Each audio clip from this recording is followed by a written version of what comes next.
অর্থাৎ চাকরি পরীক্ষার্থীদের জন্য একটি গুরুত্বপূর্ণ অঙ্কের সমাধান নিয়ে এসেছি সুদ আসলের অঙ্ক, অর্থাৎ যাকে বলে সুদ কষার অঙ্ক। তো চাকরি প্রার্থীদের জন্য একটি গুরুত্বপূর্ণ অঙ্কের সমাধান।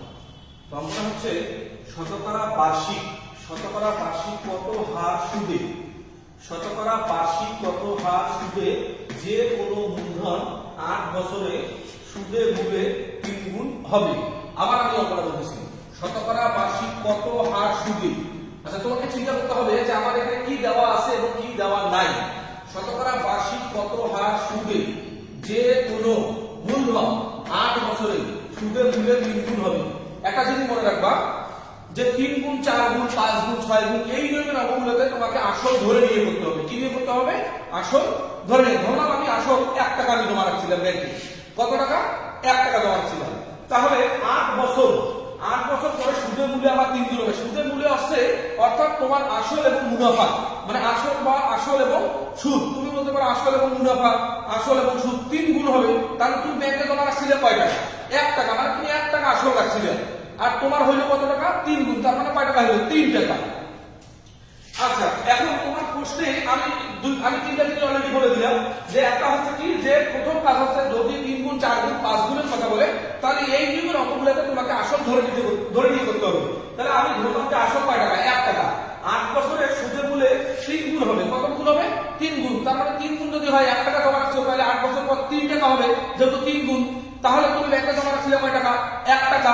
ব্যাংক তোমার টোটাল দিল কয় টাকা? সুদে মূলে মানে আসলে লাভে 3 টাকা। তাহলে ওখান থেকে তুমি যেহেতু 1 টাকা জমা রাখছিলে 1 টাকা বাদ দাও, তাহলে তোমার থাকলো লাভ কয় টাকা? অর্থাৎ মুনাফা বা সুদ কয় টাকা? 2 টাকা। তাহলে আমি কি পাইলাম? আসল পাইলাম, সুদ পাইলাম, আমার সময় তো দেওয়াই আছে।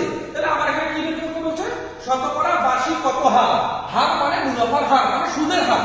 তুমি কত টাকায় ব্যাংকে জমা রাখছিলে, অর্থাৎ সুদের হারটা তোমাকে বের করতে বলছে। তাহলে সুদের হারে এটি একটি শর্ট টেকনিক।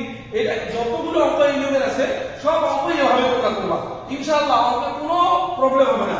তাহলে সুদের হার ইকুয়াল সুদের মূল্যে যত গুণ হবে লিখবা সুদের মূল্যে যত গুণ মাইনাস 1। অর্থাৎ সুদের মূল্যে যত গুণ মানে কত গুণ বলছে? সুদের মূল্যে আমার প্রায় 3 গুণ। তাহলে 3 গুণ থেকে আমার আসল কত টাকা? অর্থাৎ এই 1 মানে হচ্ছে আসল কত টাকা? তোমার 1 টাকা। সেই 3 টাকা থেকে 1 টাকা বাদ দিলাম। এখন সময় কত বছর? 8 বছর। শতকরা বিয়োগ কত নেব? 100।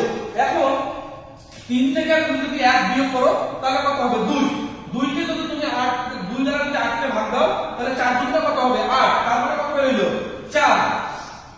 কত বের হচ্ছে? 4। তাহলে 4 25 কত হয়? 100। তার মানে আমার বের হলো কত পার্সেন্ট? 25%। অর্থাৎ আমার সুদের হার কত পার্সেন্ট? 25%। তো আশা করব এই নিয়মের যতগুলো অঙ্ক আছে 3 গুণ 4 গুণ 5 গুণ 6 গুণ তোমরা যখন ভাবে আসবে চাকরি প্রার্থীরা, আমি তোমাদেরকে বলতেছি এই নিয়মের সব অঙ্কের সমাধান তোমরা শর্ট টেকনিক অর্থাৎ এইভাবে 1 সেকেন্ড অর্থাৎ 10 সেকেন্ড বা 15 সেকেন্ডের মধ্যে, তোমাদের তো সময় বেশি থাকবে না, 10 থেকে 15 সেকেন্ডের মধ্যেই ক্যালকুলেট করতে পারবা। তো ইনশাআল্লাহ আমার বিশ্বাস যে তোমরা অঙ্কটা ভালোভাবে বুঝতে পেরেছো। আমার ভিডিও ভালো লাগলে তোমরা লাইক কমেন্ট শেয়ার বেশি বেশি করে করবা। ধন্যবাদ সবাইকে।